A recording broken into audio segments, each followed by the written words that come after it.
What's up, everyone? Welcome back to the Shotgun Fantasy YouTube channel. I'm here today with Colin Taylor and myself, Shotgun Steve. We're going to be going over some running back tiers. Everyone likes good positional rankings, so today we're talking running backs. I think everyone's favorite position. How's it going, Colin? Pretty good, Steve. How you doing? Doing pretty good. It's a fine Saturday morning here in the sunny state of Florida, although actually it's raining outside, so we probably should have looked out the window first. Yeah, it's not too bad out here, actually, in Chicago. Yeah, you told me you're going up to the city today. That should be pretty fun. Yeah, it should be a good time. Yeah, so anyway, guys, it's what is today? It's June 8th, so it's definitely pretty early here, as I've discussed in my other videos for the fantasy football season. But the people who are going to win championships are the ones who are getting at it early, getting in the grind, going to be doing some mock drafts all season. And I've already posted a few, so you should go check those out. Go get our Twitter, go follow them at Shotgun Fantasy, or follow us. You can see our Twitter handles right there on the screen. But without further ado, let's get into the running back tier. So what we're going to do is kind of go through my tiers and Colin's tiers as each tier progresses. So we'll go over both of our tier one guys and then tier two guys, and we'll switch off. And a lot of them are pretty similar, but there's definitely a few players who jump up and down tiers. So that will be part of our discussion today. So without further ado, let's get into this. Looking at the screen now, you'll see my running back are my tier one running backs. And there's no surprise here with the four guys on this list: Alvin Kamara, Saquon Barkley, Ezekiel Elliott, or Christian McCaffrey. Everyone knows in 2019 fantasy football drafts, you want top four pick so you can get one of those guys. And if you're the number four pick, you don't care which one drops to you. You're just happy you have one of those big players. Um, and when you look at these rankings, I don't know how Colin did his, but they're not necessarily in an order of one, two, three, four. How you see it on the screen right there. These guys are just in the tier. So basically, I mean, I'm not trying to follow the consensus and everything, but I truly believe that I think I want one of these top four backs right here. Colin, do you agree with me or not? Yeah, I do agree. And the way I did it was I put it in the way I would draft them Okay. personally. So the way I have mine are the way I would pick them in order. But yeah, I agree. These are the guys you want, the guys you want to set your roster around because obviously they're the bell cows of the league. Yeah, looking at your tiers, it looks like you had the same exact guys. So no surprise there with your explanation you just gave. I mean, these guys are just on another level from the next guys you're going to see in the next tier. It's kind of hard to squeeze a guy like Melvin Gordon and David Johnson, Le'Veon Bell up with these guys because these guys are just guaranteed volume. And after what we saw with Christian McCaffrey, well, David Johnson's guaranteed volume too, and so is Le'Veon Bell probably with the Jets. But these guys just feel a little more secure. You know, they feel like they're for sure going to be the number one option in their offense, and there's not really any speculation whether or not that's true. Um, so I'd be really happy with these guys, especially in a PPR league. You're looking at a guy like Christian McCaffrey or Alvin Kamara. Those guys get a bump up in a spot. I mean, Saquon Barkley, he's a consensus number one this year. But if I personally had the choice, I'd go with Alvin Kamara. We'll see if I get the number one pick, what I'll actually do on the clock. But in one of my mock drafts, the last one I just did, I took Alvin Kamara right away because I think he's going to go for like 20 touchdowns this year and catch 100 balls. I mean, he's just growing and growing. He's done better each year he's played so far in the league. And now that Mark Ingram's gone, they brought in Latavius Murray, but I just don't. I don't think he's Mark Ingram, and I think they just want to fill that spot. I don't think they're necessarily going to give him the same load that Mark Ingram had. Yeah, and like these off-season workouts show that he's still a very promising back to have. Like I don't know if you saw that medicine ball workout that he had, where he was like the trainer was like telling him which color to grab That was those objects he not was medicine throwing at balls. him. They're like little three-handled tri-figure things or something. Each one has a red, white, or blue handle on it, and he would toss them up and be like right red, left white, and he would catch them. That was crazy. I'm gonna post that Yeah, video. I'm gonna post that video in the description, guys. You need to check that out. That was like one of the more impressive things like I've ever seen. Like those videos on YouTube that people are awesome videos. Um, I feel like that should be on that. That was specifically something I've never seen ever in my life, and that was awesome. yeah, because he kept his balance extremely well on that Yeah, medicine and he ball was that he on the was standing medicine ball. on. You're right. Sorry, I didn't mean to take away the medicine ball part of that description. I forgot he was on a medicine ball. That made it even more amazing. That was crazy. Yeah, yeah, that was nuts. So like he just know from that aspect of like how athletic he is and like what he's gonna bring to the table, especially because what we've seen already Yeah, past 2 years. when I watch him run, he's so shifty. He doesn't look like a super big guy, but he just like he's so shifty in the way he runs. It's like really actually like amazing to watch. And I don't know. I would love to have him on my team. I haven't owned Alvin Kamara in the last 2 years.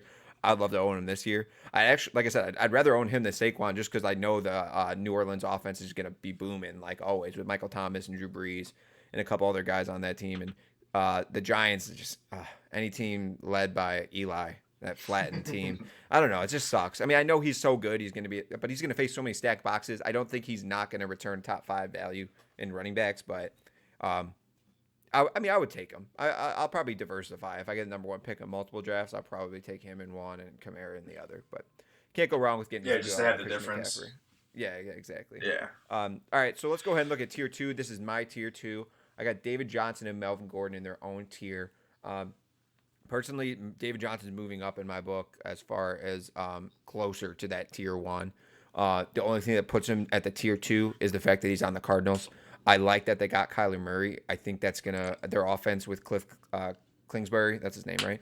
I think they're gonna be much better than they were last year with Josh Rosen and whatnot. Just whenever a rookie comes in and he's able to run, he doesn't really have to become like a prolific passer right away. And with David Johnson in the backfield, he's going to be able to dump it off to him a lot. And I just really think they're going to mesh well together. I even think Larry Fitz and Christian Kirk will have decent years. But I like that offense a lot better than I did last year. They still have one of the worst offensive lines in the league. But looking at a guy like Saquon Barkley, I mean, his offensive line sucks, and he's a tier 1 guy. And I know he's got probably a more talented than David Johnson. But David Johnson is still a really high talent. So that's what puts him in tier 2 for me and not any lower tier or no higher tier. And Melvin Gordon, he's been one of my guys year after year, ever since the breakout season. He's just really dependable week in and week out when he's on the field. And the reason he's not a tier 1 guy is because he's dealt with injuries over the past couple of years where he always misses like 2, 3, 4 games. I think last year he played 12 games, but he actually missed the games leading up to your fantasy playoffs and a couple games in the fantasy playoffs. And it hurt you. You know, you had to improvise. And if you didn't have the right guys to fill in for him, it might have cost you your league. So to draft a guy like that, there's risk. Injury-wise, just because it's been in the past. But when he's on the field, he's no doubt, I think, a top 5 fantasy player, not just running back fantasy player to have. He just scores a lot of touchdowns. He's never really a huge like yardage guy rushing, but he gets a lot of work in the passing game and whatnot. And I really like him in PPR leagues and in standard leagues. Yeah, and I think they were saying that they want to implement him in the slot more too, because I know they tried that last year a little bit. So I'm sure they're still going to go about that and do that again this year. So how do you Go ahead. How do you feel about David Johnson? I mean, I still think he's one of the better running backs in the league, but like you said, just that line is just very sketchy. But I mean, like you said as well, like with Saquon, he was still able to produce and make his own magic out of getting the ball. So I mean, I think as long as he stays healthy, obviously like any running back, but he definitely has the talent and the size to produce like a tier 1 running back. But I agree, like it's just we have to see how that offense is with Kyler Murray back there. Yeah. Because I mean, obviously he's a little more athletic, or a lot more athletic than Rosen, but it's just going to be interesting how that offense is run with him back there. Do you think he could get back to his breakout season? When was that, 2016, when he went for like 20 touchdowns or something like that and like 400 points? Yeah, I think he can. It's just that offense just has to click the right way. But I think it can just because of like the weapons that they do have, especially with the emerging of Kirk as well to take off the pressure of Fitz. Because I don't know, I just really want Fitz, like the Cardinals, to do well just because like Fitz is a great guy. Yeah, oh for sure. Everyone loves Larry Fitz. He's the best. Yeah. It's gonna suck when he's gone. You know, it's gonna be a weird league. It's gonna be a weird league when he's gone. I don't know why. It's just he's been there for so long. I don't know, do you like players that stay on their team their whole career? Yeah, I think it's really cool. It is cool, but you almost wish that you like saw him with a different quarterback, like see what he really could do. Even though he had such a great career and he's super high in the numbers, it's because he's been consistent year after year after year his whole career, putting up great numbers. But imagine if he was with even a better quarterback than like Carson Palmer over some of those years, you know? Yeah, like what he was saying to Antonio Brown when he was like trying to get traded. Yeah, like he told him like how he's not going to know how good he had it. For sure, and I think he will figure that out. I think Antonio Brown will figure that out. that he didn't know how good he had it with Big Ben. Their chemistry was just off the charts. Yeah, Yeah. it's All hard to right. beat that. So the difference between our tier twos is that you actually have Le'Veon Bell in tier two. Can you tell me what you feel about that? Yeah, I know obviously he's coming off a year where he didn't play, so I mean that's kind of tough. But at the same time, it's a year that he's not getting banged around, and like having any type of injury. But I think just like especially with fantasy football, like volume is like huge, and I feel like he's just gonna get tons of volume, tons of touches. 'Cause, I mean, I think they just signed Bilal Powell again for a year. Oh, did they? Yeah, I I think like didn't see that. just as of yesterday. All right. Colin providing the Um, news. Anyone who didn't know, the Jets have signed Below Powell back again. He had a pretty bad injury. Was that last year in the beginning of the year, correct? yeah, And people thought his career was over, but he rehabbed and he's back. And I heard some interviews on the radio. He's ready to play. So there we go. Breaking news right here on Shotgun Fantasy. you heard it here first. Maybe yesterday. Um, You heard it here first yesterday. yeah. But yeah, so I mean, like, I don't see him taking too much of the touches away from Bell, and I mean, the Jets signed him for that, I guess, big contract for a reason, even though he would have had like the same contract on the Steelers, but you know, He would have had a better this is how. contract on the Steelers. He definitely lost a little money, but I think it's fine. Yeah, I think he still did yeah, okay. It sucks, but he was trying to prove a point. Unfortunately, I don't think he did much for like other running backs in the league because like now this whole thing with Todd Gurley, where he got all that guarantee money, and now people think his career might be over. Not yeah, over, but completely different than the way it was headed. I think a lot of teams are going to be very cautious when it comes to players, especially ones that have injury issues, which Le'Veon Bell had in the beginning of his career. So yeah, we'll see. We'll see how he is coming off a whole year off and saying he's been training and whatnot. I haven't seen videos and whatnot of him training for the last year. Have you? All I heard was about him getting fat at one point. I've seen because he videos was of trying him. to put out his album. Yeah, what's his name? Juice, right? Yeah, Yeah, I've seen him I've seen some shots from Jets camp, and he's like going in between some cones, and he looks slow as hell. So I don't really know. I don't know. but Maybe like go ahead. my thought behind it is he's probably not like obviously going like full Oh head of yeah, steam yeah, for into sure. his but I mean I still think he's still very talented. I'm sure he still has the IQ to like produce. So I think it's the opportunity is there, and I just kind of like the volume that presents itself with him. Yeah, so I got him down in tier three.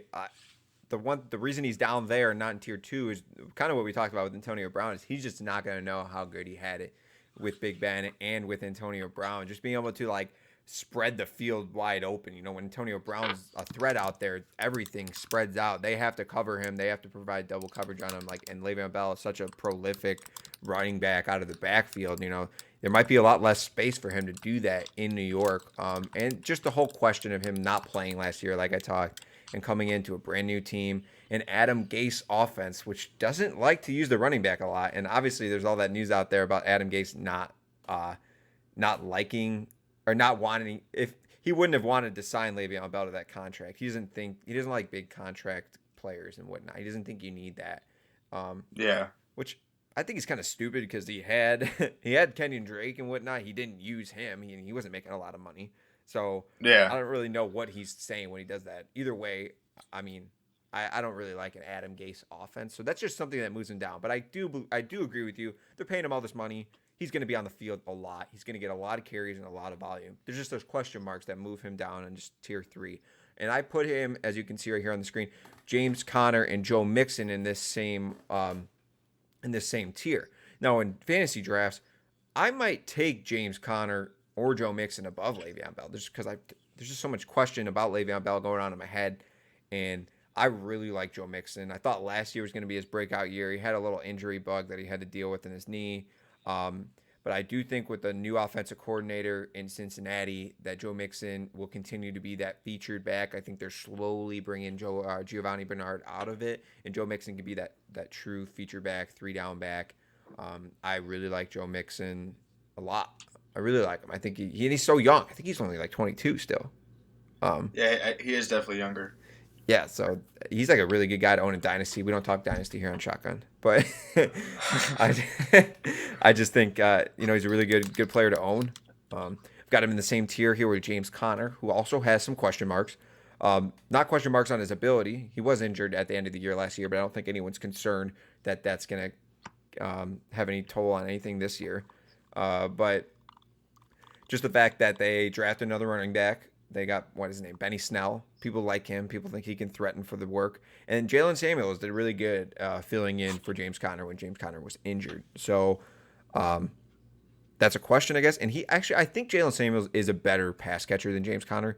But you just look at the history in what the Steelers have done when Le'Veon Bell was out. They've always used a feature back. James Conner was a feature back. They had D'Angelo Williams stepped in that role. So even if Jalen Samuels cuts in and gets some work, James Conner's still going to produce as a top 10 running back because that's what the Steelers offense does. They give you a top 10 running back every year, and that's because of the volume they give them. And it's a good offense. And even though Antonio Brown's gone, I think Juju can step in and take a lot of that volume. And I don't think it'll take a step back this year, but I think they're actually going to run the ball a little more this year because they don't have Antonio Brown. I think they're going to run the ball more. So even if Jalen Samuels gets in there a little more, I like James Conner to still get a lot of volume and give you pretty good upside. So I would still take him at the end of the first round. Oh yeah, definitely. If I had a swing pick. Yeah, because I mean, obviously, like fantasy wise, whoever's the running back for the Steelers, like they're producing like pretty heavy numbers. Like even when Le'Veon Bell tore his ACL, like D'Angelo Williams filled in just as easily, and then obviously last year Le'Veon Bell didn't play, and then James Conner made the Pro Bowl. So I mean, yeah, it's definitely a position to where they utilize very well, and obviously know how to use to their advantage. But like you said, especially with Antonio Brown being gone, a lot of focus is probably going to be on Juju. Yeah. But at the same time, the Steelers always produce well with wide receivers as well. I love Juju. Yeah. I love him this year. Yeah, he can definitely be probably like in the running for top 5, top 10 this year for sure, especially with Big Ben. Yeah, I love Juju Smith. I think he's going to get a lot of targets, like a lot more targets. He got a lot of targets last year, and he did very well. But now the only difference is going to be facing number one coverage. But I think he'll be good. I saw him last year against guys like Ajo Boye, and I think he was against Jalen Ramsey a few times. He produced pretty well against him. It was definitely a fight, but he proved himself. He's a good receiver, and he's going to do very well with Big Ben. I think they're already developing great chemistry, and I just love Juju. I'd love to have him. He's such a cool guy. You see him all over social media and like in like the gaming world. He just took some guy. He just took some kid to prom. Yeah, I seen that. That was great. That was funny. Like, he's just cool. He's a cool guy. Hope he never gets in that situation. He gets like hurt or something. Like he goes to a dance and he hurts himself getting down on the dance floor with another dude. Like just. I feel like that'd be the only way he would get hurt too. Yeah, but I don't know. I like that. I like that whole offense. I think James Conner is going to be good. I mean, how do you feel about Mr. Joseph Mixon? I think, like you said, I think he's kind of pushing Giovanni Bernard out of the picture a little bit. But I mean, obviously they'll still use him. He's a good catching back. So, but I think he's like they want to use him as the like third down or 3 down back. I think he's capable of being. Yeah. He just has to obviously, hopefully those knees hold up well for him this year. Because I know that was like a little bit of his issue last year, but I think in that offense, he can be really good, especially since he's very versatile in terms of running and catching the ball. Yeah, and I really like that Tyler Boyd kind of broke out last year, even though AJ Green was down.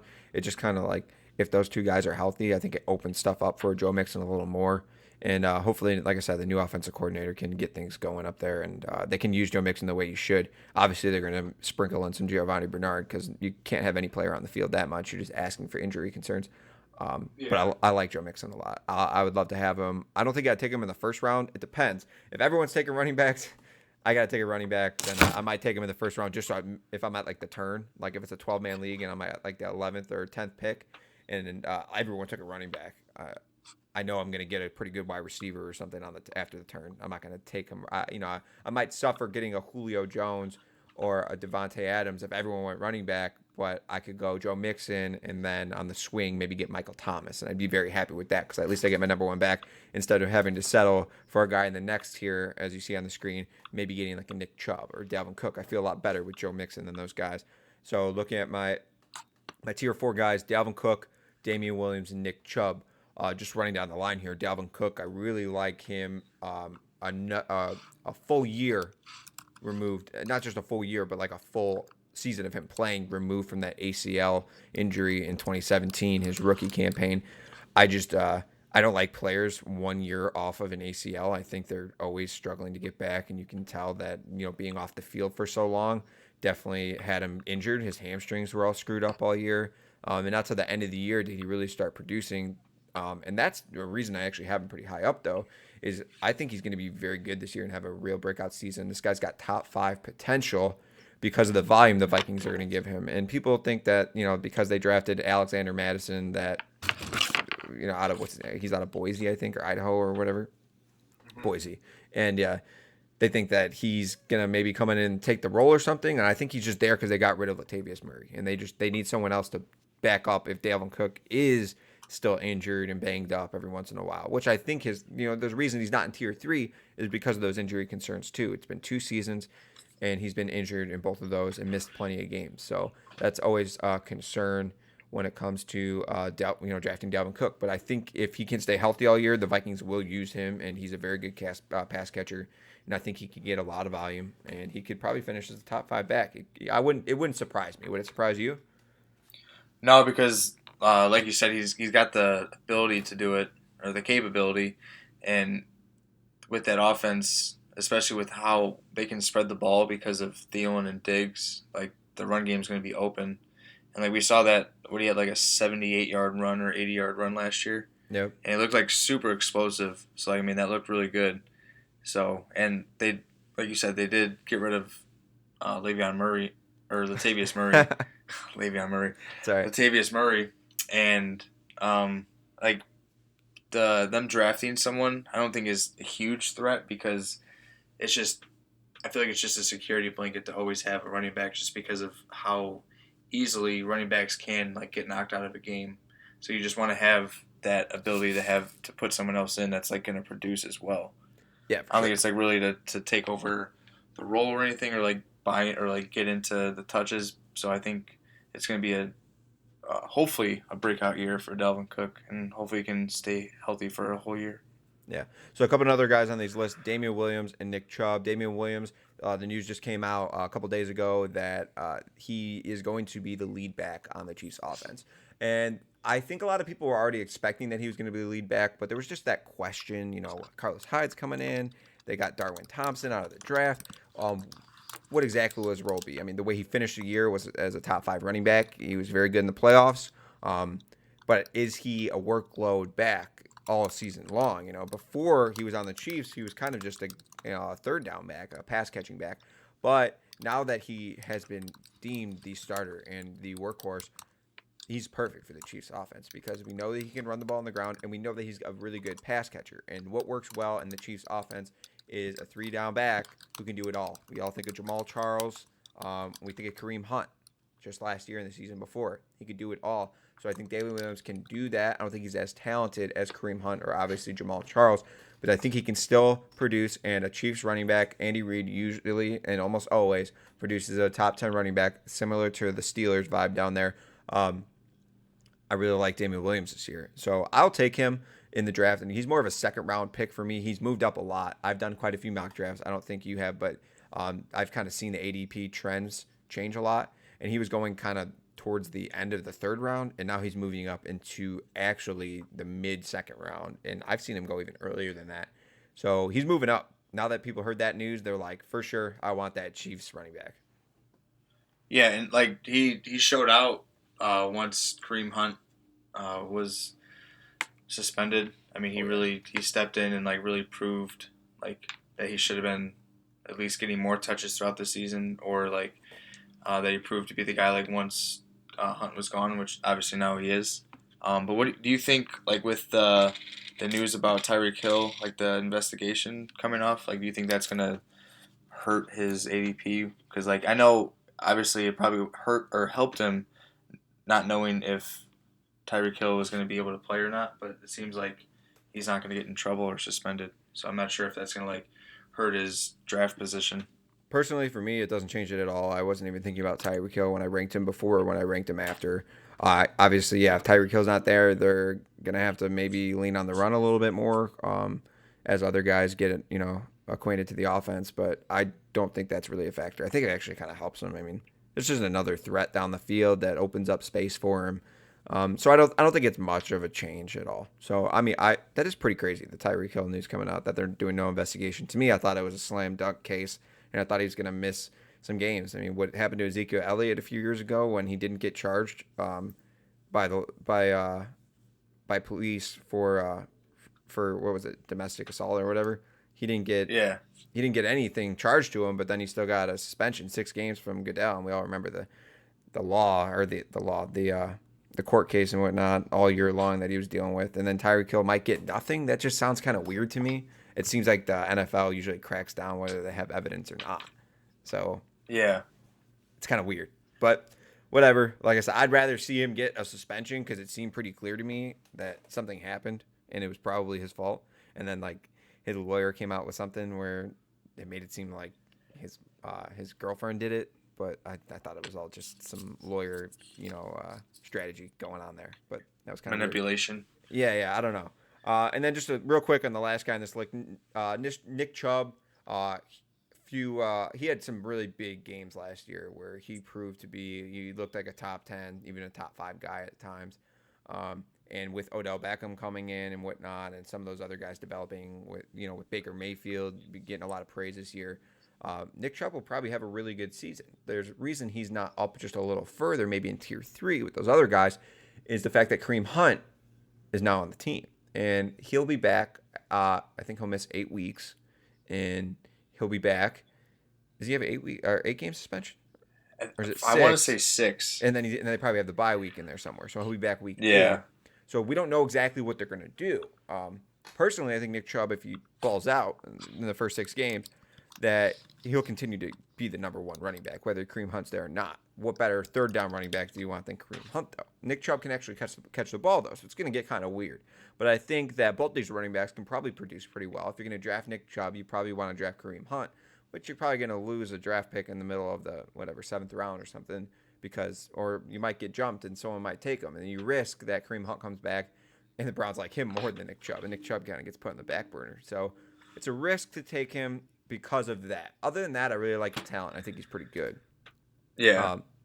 So your tier 4 looks very similar, except for now you have Todd Gurley in here. Everyone's favorite guy to talk about in the offseason, whether it's fantasy or just football in general. Tell me why you got Todd Gurley in tier 4. Well, obviously I have him at a lower tier. Well, I have high praise for Todd Gurley. Obviously he was my first pick last year. But I obviously, bearing all the knee issues that have been speculated about him, I still think he's still gonna get the work at least for this year. I don't know about like long term, but like in redraft, like obviously like I think this year he can still produce somewhat to what he was able to. I don't think he's gonna be a top 5 guy or like top 3 guy just because they're probably gonna take it easy with him.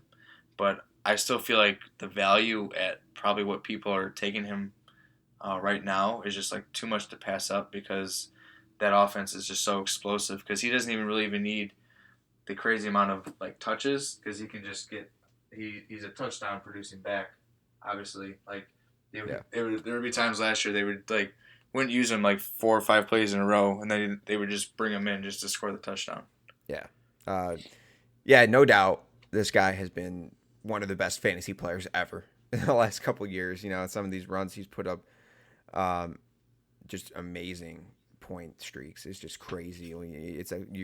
You're on a whole different level. Your whole team is on a whole different level when you own him facing your opponent. It's kind of crazy. And obviously the big thing why he's not in the tier 1 and at the top of tier 1 this year is because of his injury history at the end of last season. And, in the playoffs and whatnot, he was not able to be on the field at all times. Clearly, he would have been on the field in the Super Bowl getting a lot more carries if he was the same Todd Gurley. He obviously has some knee issues, his arthritis and whatnot. And I know I've heard certain doctors talk about how this injury is real, and he can play with it, but it's going to act up, and he might play a game, miss 2 games, play 2 games, miss a game. It's going to be that kind of thing, and to invest high in that when it just takes one maybe more or bigger tweak for him to miss 3 or 4 games, and it's just a risk. I see why he's in your tier 4, but obviously when you look at like my tier 5, it's understandable why he's there, and I think everyone gets why he's not up very high.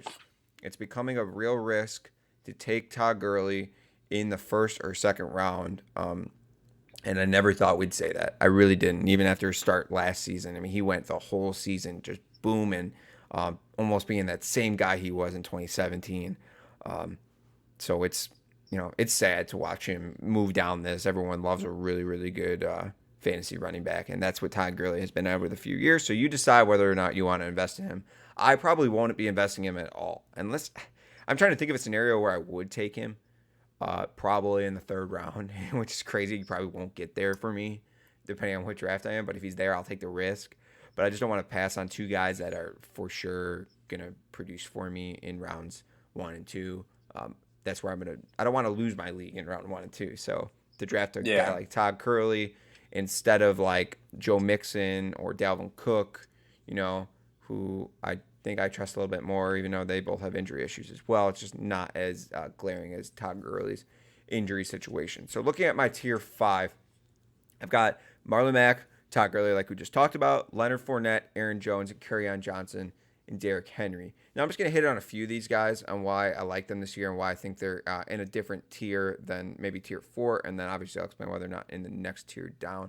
So Leonard Fournette, I think he can be a top 10 running back if he stays healthy. But the reason he's all the way down in here in tier 5 is that exact reason. Is even through college, he's always nursed some injury with his heels, with his ankles. There's always something. I don't know how people can draft him very high thinking that they're going to get even 14 games out of him. I don't trust him at all with that. I would take him in the third round. I'm going to diversify myself. I wouldn't take him in every third round, but I will take him just because I know if he can stay healthy, he's going to be very good and get a lot of volume. That's still a run-first offense in Jacksonville. So I really like Leonard Fournette in that aspect, but I don't know if I can draft him because I don't trust him to stay on the field. Do you agree with me? Yeah, especially with someone that I didn't draft him in redraft leagues last year, but I had him in a dynasty league, and it was just very disappointing because obviously, like you said, he's a top 5, top 10 talent, but he's always seemed to like be nursing something, whether it's a hamstring or ankle, and it seems to be like a lingering injury every time. It's not something that he's just out for 1 game. So it's like you said, it's hard to trust him, and I personally probably will stay away from him unless he drops, and it's just unless the value just makes sense of where I'm getting him at, but. I don't know, especially with that it's going to be a completely new offense, especially with Nick Foles. I think he's obviously going to do better than Blake Bortles. But should help him. They might not have to use him as much. It might create a little more space, but he just has to be on the field. Yeah, exactly. Because I mean, he's a big guy and big, powerful back. So I mean, he's still very talented. I think everyone understands that. It's literally just the injury bug, whether or not he can keep that off. Yeah, because if he didn't have that, he'd be in up a few more tiers for sure. Yeah.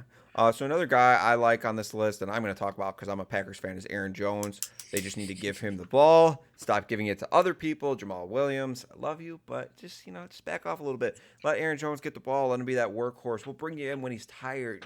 Just stay on the elliptical on the sideline. That's fine. We got rid of Mike McCarthy. He's gone. Now Aaron Jones can, do his work. Matt LaFleur, come on, do you love him? Because you better. Because otherwise I'm going to be real pissed if you don't give him the ball.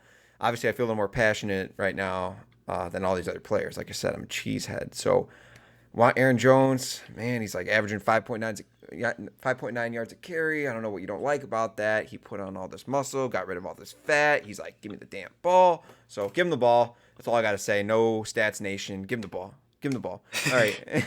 No, the man does produce. The man does. He does. Oh, he can't stay healthy either, though. He's had some injuries. And not that he's in huge injury risk, but he's had a few injuries over his 2 seasons. So that's another thing. It's why he's here in tier 5. I can see him being a tier 3 player, maybe, at the end of the season if he's healthy. I think in the beginning of draft season, like people were doing mock drafts like in January or February, which I'm not gonna say I did or not, but I did. Aaron Jones was like a second round pick at the time, and I was like, holy cow, this is crazy. First of all, I didn't know how people thought that everything was just gonna change, and he was gonna be maybe I think it was Mike McCarthy. Once he got fired, everyone's like, all right, he's for sure getting the ball.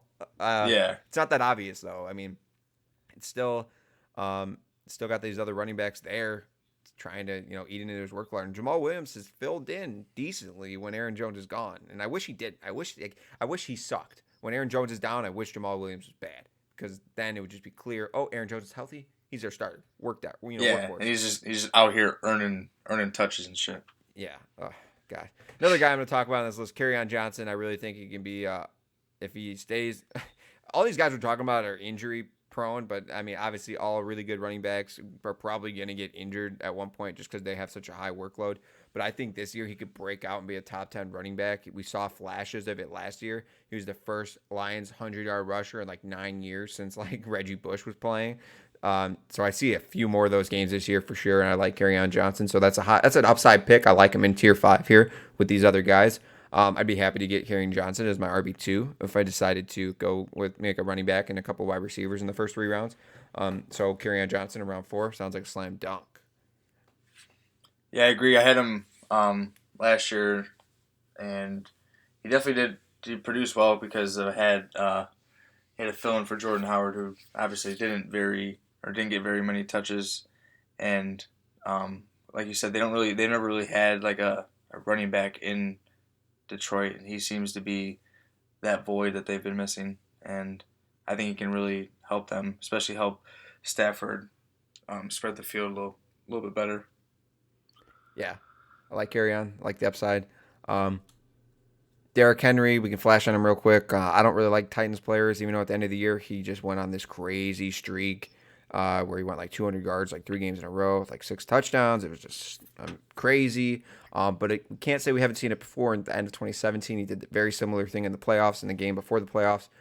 So it all matters. Do you trust him or not? I can see this guy, if they continue to do that for him and let him get that big of a workload, the guy's huge and he obviously can do it. If they do that, he could be a top 7 running back, out of nowhere. He's not really a PPR guy. He still doesn't get any work in the passing game.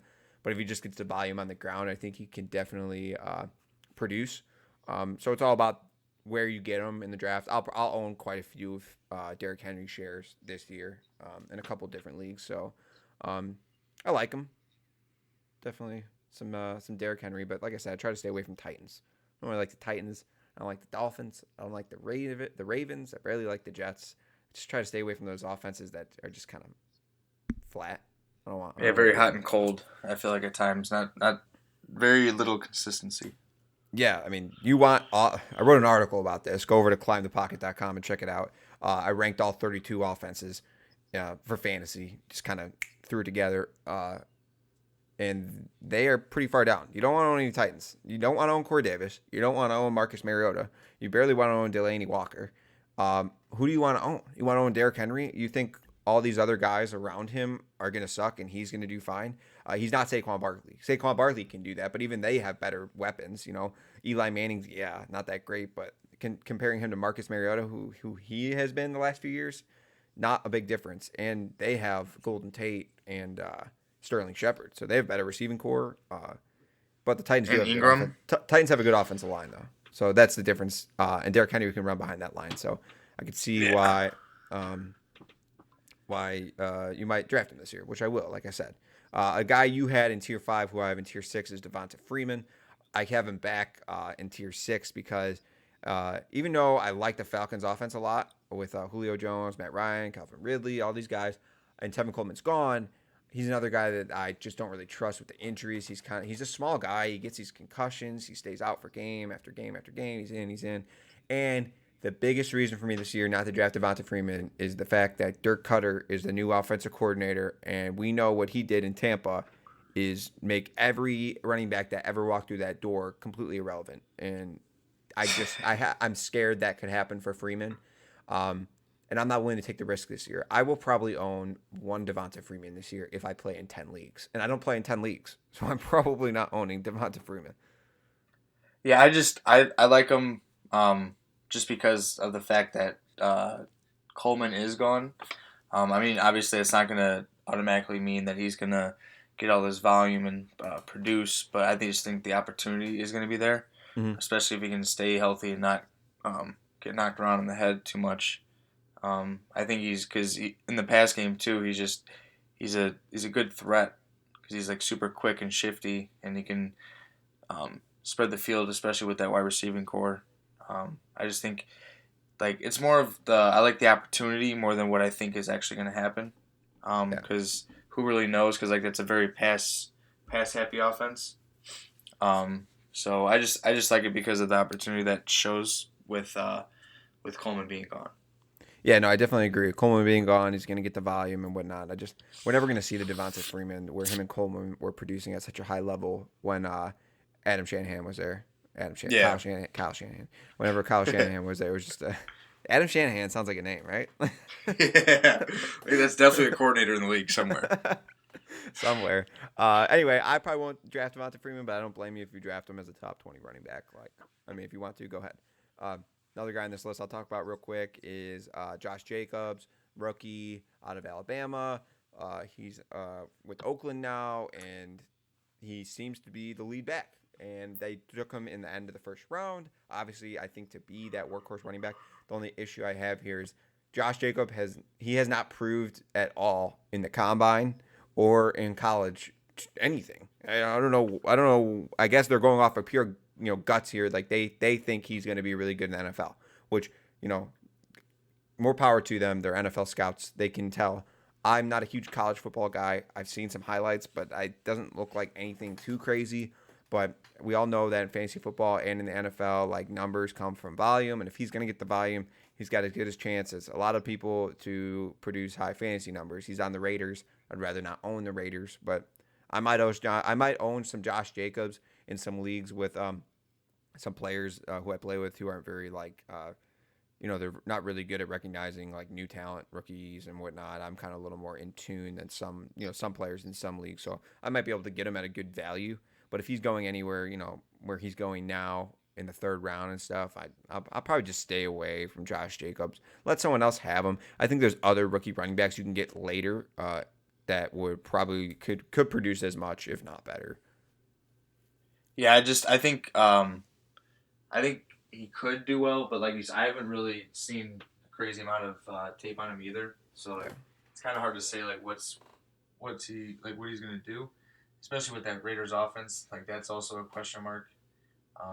The Raiders seem kind of sketchy, but I mean they got a lot of talent during the offseason, so I mean it could work out for them. But I'm kind of in the same boat as you. I'll take him late if he's available, but I probably won't take him early. Yeah, I mean, I think he ran like a 4.6 something at the combine. Like, definitely not one of the fastest guys. And there's not a lot of college tape on him. He doesn't have a lot of. He didn't get a lot of carries. He was a second option to Damian Harris at Alabama, and for him to be the number one running back off the board, obviously everyone sees something in him, but until I see it, like it's redraft for me. It's redraft. I'll draft him next year if he turns out, and yeah, I'll have to pay a little more, but there's certain risks I want to take in the third round. I'd rather take Leonard Fournette. I'd rather take Aaron Jones. I'd rather take Kerryon Johnson. I'd rather take Derrick Henry. I'm naming all these guys. He's down in tier 6 for me. So another guy you have in here in your tier 6, but as you can see in my tier 7, bonus tier, bonus. You have you have Philip Lindsay. How do you feel about Philip Lindsay this year? Because he's in tier 7 as opposed to your tier 6. I just think obviously he had that late season injury to his wrist. They said he's coming back pretty well from it, so I don't really see that as being too big of an issue. Because I mean, similar with David Johnson, he had that wrist injury, but he seemed to come back pretty well. Obviously not as explosive, but I think it was at a point to where it's not going to affect him too early on in the season. I just think with especially with Flacco as a quarterback on your team, running backs are going to get a decent amount of volume, and I understand with Freeman there, it's kind of a toss up because obviously last year a lot of people thought Royce Freeman was going to be the number one back last year for the Broncos, but obviously Lindsey took the role, and I just think they like him in terms of like his hard work and like what he can do on the field, especially like catching the ball out of the backfield too. I just think he'll get similar opportunities from last year, but I just think he's he's a good steal kind of later in the round or later in the draft. Yeah, if you can't see my screen right now, or maybe you can, but I'm shaking my head a lot because I was invested in Royce Freeman a lot last year. I made a mistake. You should diversify yourself, guys. Diversify. I took Royce Freeman in like every draft. I thought he was slam dunk. In pre-draft, the preseason, he was scoring all these touchdowns. I'm like, oh, he's the only guy there. He's for sure getting it. Devontae Booker got to beat out him for sure. Game 1, regular season. Philip Lindsay balling out. All right. Who's this little guy? He's just doing some work. He's, what's this guy doing? He's not going to play next week. He won't even play. Boom. Royce Freeman. He's like 8th string. Philip Lindsay, strings 1 through 7. Like, he's literally, I swear, he got everything. It was Royce Freeman. Like, he was good too. Like, but Royce Freeman's numbers were completely affected by their line too. Like, and when Royce Freeman was in the game, they just ran the ball up the gut, like down 1 and 2. Like, they screwed him. The Broncos screwed. Yeah, they weren't very creative with him. They screwed me, and I'm pissed. It's just whatever. I think Royce could have a good year this year too. I think they need to like even it out a little bit. Even though Philip Lindsay had such a good year, he's like a small guy. Like, you're risking he's going to get injured again with that wrist injury and whatnot. That's bound to happen. I probably stay away from the Broncos running back field. That's why I have him in tier 7. Part 1 because I'm pissed. Part 2 because I think he might lose a little work this year. My tier 7, you don't have a tier 7, but I just doing a few bonus guys. David Montgomery, Mark Ingram, Kenyon Drake. We won't talk Kenyon Drake because we don't talk about Kenyon Drake on this channel. Mark Ingram, changing teams on the Ravens. A lot of guys there. A lot of running backs. You got your who do you got there? We got the quarterback. You got Lamar Jackson. You got Gus Edwards, who seemed to be pretty good last year. You just got a couple guys there that you got to beat out. Mark Ingram's coming in. I don't think he's going to get all the work. And you got Lamar Jackson vulturing touchdowns. I had Gus Edwards at the end of the year last year. That happened to me a lot. I got pissed. It's just going to keep happening. I'll try to stay away. If I get him in the 5th, Mark Ingram, he's possible. He could be a good RB2. Maybe a good flex. So I'll probably stay away from Mark Ingram. He's one of those guys I'm staying away from, but he's in my tier 7. And David Montgomery for the Bears. Your Bears, go Bears. I'll just say it for you. I'm a Packers fan, but go Bears. David Montgomery, he's going to take Jordan Howard's workload, which is 250 carries and maybe more. So he's for sure going to get that. Like I said, for sure, he's for sure going to get that. People compare him to Kareem Hunt. He's in a Matt Nagy offense. I think Matt Nagy knows what he's talking about when it comes to running backs. So I like David Montgomery this year. I might be invested in some of him. Unfortunately, I play with a lot of Bears fans, so they're going to probably take David Montgomery way earlier than they should. So if I'm in any of those leagues, I'm not going to have him. But in some leagues, I might. Yeah, like I'm a Bears fan. Shout out to the Bears. No pack, no. It's kind of tough to call on like how he's going to produce because obviously there's not like he's a rookie or he is a rookie and it's just weird because that backfield they got Mike Davis too and then obviously Tyreek Cohen, so who really knows like how he's going to be utilized. I'm sure they got him to fill Howard's spot, but like even last year Howard was they would use him one game, barely use him the next. So it's kind of tough to call like how they're going to use him. Yeah, he just didn't fit that offense. No. Bringing in David Montgomery, like the fact that they got rid of Jordan Howard, who pretty noticeably did not fit that offense with Matt Nagy, and they bring in a guy like David Montgomery, they trade up in the draft to get him. You got to feel pretty good that he's going to be better than Jordan Howard. I think Jordan Howard was still a top 20 running back last year. Maybe he was right there. So if David Montgomery can get that workload and the Bears offense continues to get better, I don't see why he can't be a sleeper to be a top 15 running back. Yeah. I hope so because obviously I want that to happen, but they also said he's like a Kareem Hunt type player. So yeah, that excites you. It excites me. It excites me, and I'm not a Bears fan. Rival But I'm from Chicago, and I watch the Bears, and I like to see them do well, but I'd rather see the Packers win the division over them. And I like to see the matchup in the playoffs if we can. But I can see why everyone's excited about them. I'm not like shying that away because I'm a Packers fan. Like, oh yeah, forget it, Dave Montgomery sucks. I think a lot of Bears fans can see that Aaron Jones is really good. They know Yeah. that Aaron Rodgers is really good. I know that Mitch Trubisky is growing. Like he's getting better. Like it's just I'm a football fan and I can see all this stuff happening. I think everyone, if you have a good football mind like that and you're willing to see what's going on, you can recognize that Dave Montgomery is a good talent. So threw him on here in tier 7. So here you go. Here's my tier 1 through 7 running back tiers for 2019 fantasy football. Go ahead and give it a look. It's just right now, it's June 3rd. Maybe we'll do this again in like a month and a half or so. But we're going to come back and probably do like a wide receiver, maybe a tight end or a quarterback video. We like doing these tiers. It kind of tells you, it's like a value check on what guys we think they're similar to and what not. So tier 1, tier 2, tier 3, tier 4, tier 5, tier 6, tier 7. And then here's Colin's tier 1 through 6. So go ahead and check it out, guys. Thanks for coming to listen. Go ahead and follow us on Twitter. Colin's at CalAte. I'm at Steve 2.0. Follow the Shotgun Fantasy Twitter account at Shotgun Fantasy. And please don't forget to subscribe, ring the bell, get the notification, like this video so it pops up on people's feed when they search for 2019 fantasy football videos. We really want to grow. So give us a follow. We're going to have a lot more content coming out this summer to help you prepare for your draft. And we set our sights on championships. So thanks, Colin, for joining me today. I hope I had a lot of fun. Yeah, me too. I appreciate the time. I love talking fantasy.